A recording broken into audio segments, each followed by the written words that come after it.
Rusliana dengan NIM S1A1240029,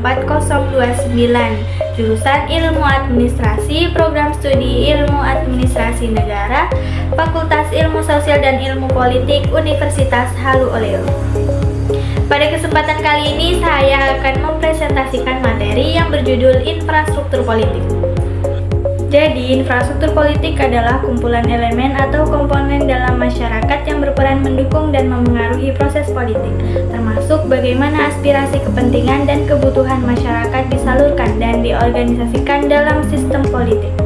Infrastruktur politik terdiri dari organisasi, kelompok, atau institusi yang berada di luar struktur formal pemerintahan, tetapi memiliki peran signifikan dalam membentuk opini publik, menyuarakan aspirasi rakyat, serta berkontribusi pada pengambilan keputusan politik.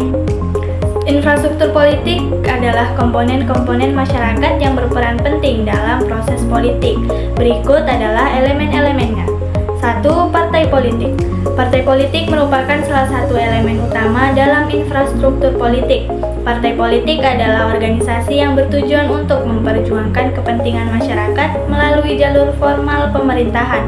Partai politik berfungsi untuk menyalurkan aspirasi rakyat, mengembangkan pendidikan politik, dan mencetak kader-kader pemimpin yang kompeten.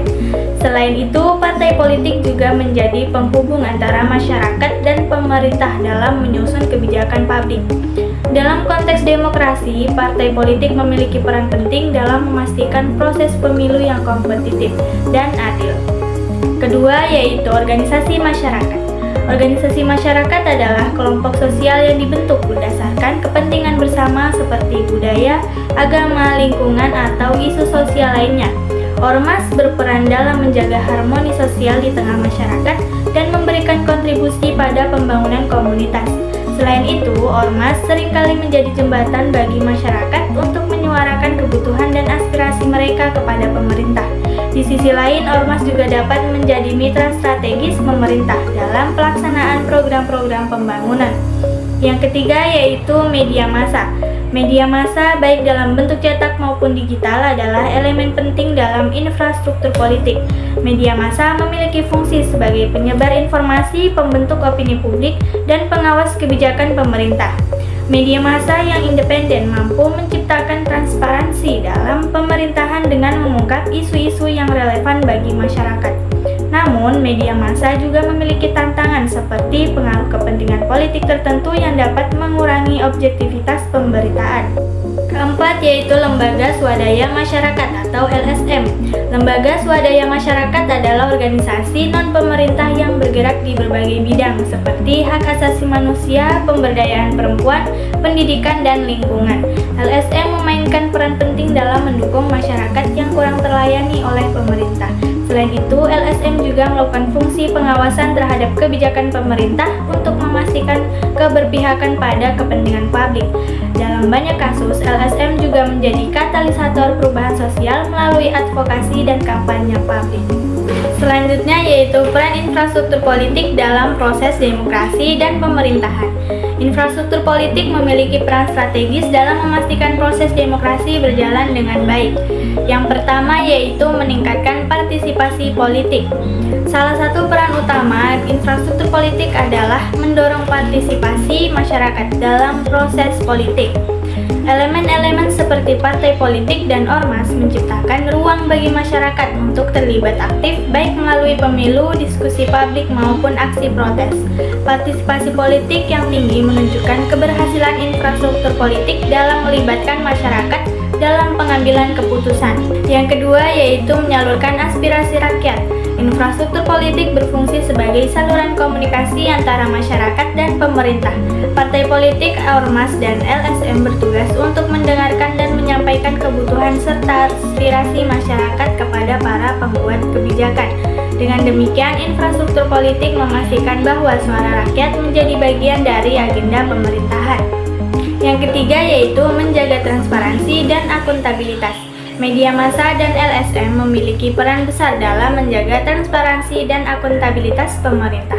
Dengan melakukan investigasi dan pelaporan yang objektif, media massa membantu masyarakat memahami kinerja pemerintah, Sementara itu, LSM seringkali menjadi pengawas independen yang mengkritisi kebijakan atau program yang tidak sesuai dengan kebutuhan masyarakat. Selanjutnya yaitu tantangan dan masalah dalam pengelolaan infrastruktur politik.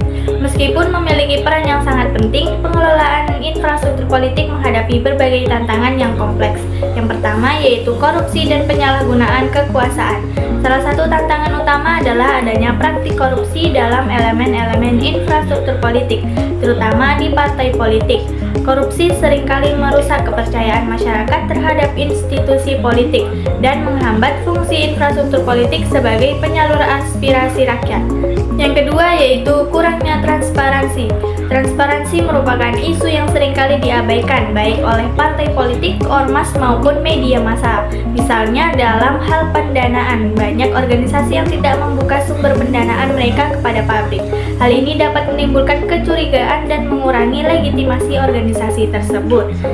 Yang ketiga yaitu fragmentasi sosial. Dalam beberapa kasus, ormas atau kelompok kepentingan tertentu dapat memicu fragmentasi sosial.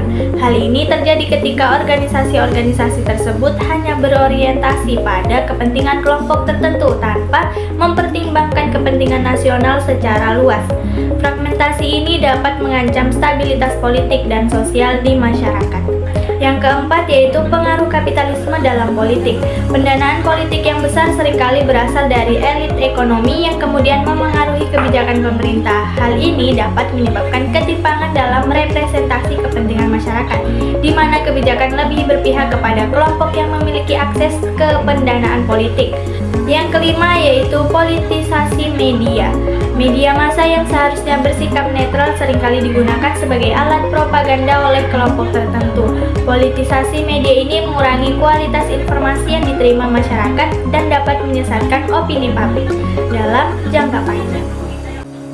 Sekian presentasi dari saya, kurang dan lebihnya mohon dimaafkan. Wabillahi taufiq wal hidayah. Wassalamualaikum warahmatullahi wabarakatuh.